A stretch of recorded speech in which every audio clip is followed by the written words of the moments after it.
Bismillahirrahmanirrahim.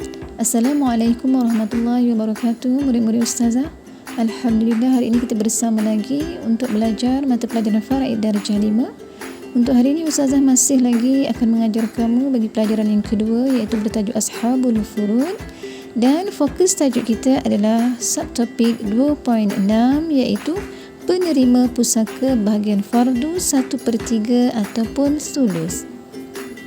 Kamu boleh merujuk kitab Faraid masing-masing di halaman yang ke-6. Baiklah, jika semua sudah bersedia, mari kita mula belajar bersama-sama. Sebelum kita mula membincangkan subtopik hari ini, mari kita mengimbas semula apakah yang dimaksudkan dengan waris Ashabul Furud. Waris-waris Ashabul Furud adalah waris-waris yang menerima harta pusaka berpandukan kadar atau jumlah yang telah ditetapkan oleh hukum syarak, iaitu melalui Al-Quran dan As-Sunnah. Tentu kamu semua masih boleh mengingati kadar-kadar bagi waris Ashabul Furud yang telah ditetapkan oleh syarak. Baiklah, mari kita ingat semula dan sebut bersama-sama Ustazah. Kadar yang pertama ialah fardu nisfun ataupun 1/2. Kadar yang kedua iaitu rubu'un, iaitu 1/4. Kadar yang ketiga ialah thumunun, iaitu 1/8. Kadar yang keempat sulusani, iaitu 2/3. Kadar yang kelima sulusun, 1/3 yang kita akan pelajari hari ini. Dan kadar yang keenam adalah fardu sudusun, iaitu 1/6.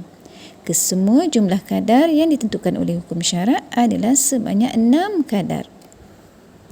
Untuk hari ini kita akan belajar khusus bagi kadar fardu sulusun, iaitu 1/3.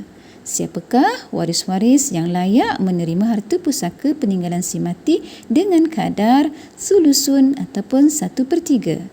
Mari kita semak satu persatu. Penerima pusaka bahagian fardu sulus ataupun 1/3 terdiri daripada yang pertama ialah ibu kepada si mati.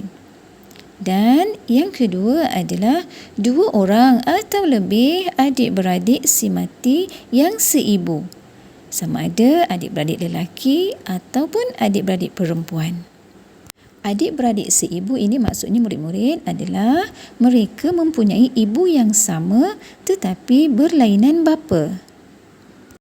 Kedua-dua waris ini layak menerima harta pusaka dengan kadar sulus ataupun 1/3 dengan memenuhi beberapa syarat. Mari kita lihat syaratnya satu persatu. Kita mulakan dengan waris yang pertama, iaitu ibu. Apabila seorang anak meninggal dunia dan ia masih mempunyai seorang ibu, maka ibunya itu layak menerima harta pusaka peninggalan anaknya yang meninggal dunia tadi dengan kadar fardu sulus ataupun 1/3. Dengan syarat anaknya yang meninggal tadi tidak ada meninggalkan waris-waris berikut. Yang pertama, si mati tidak ada meninggalkan anak lelaki ataupun cucu lelaki daripada anak lelaki. Yang kedua, si mati tidak ada meninggalkan anak perempuan ataupun cucu perempuan daripada anak lelaki.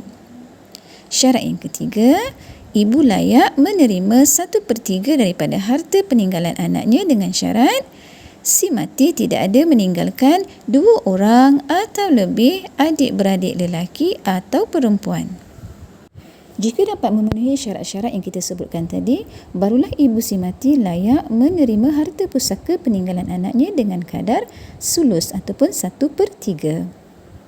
Bagi waris kedua yang layak mengambil bahagian pusaka dengan kadar fardu sulus, iaitu 2 orang atau lebih adik-beradik yang seibu dengan si mati, sama ada lelaki atau perempuan, dengan syarat si mati tiada meninggalkan yang pertama, anak lelaki atau cucu lelaki daripada anak lelaki.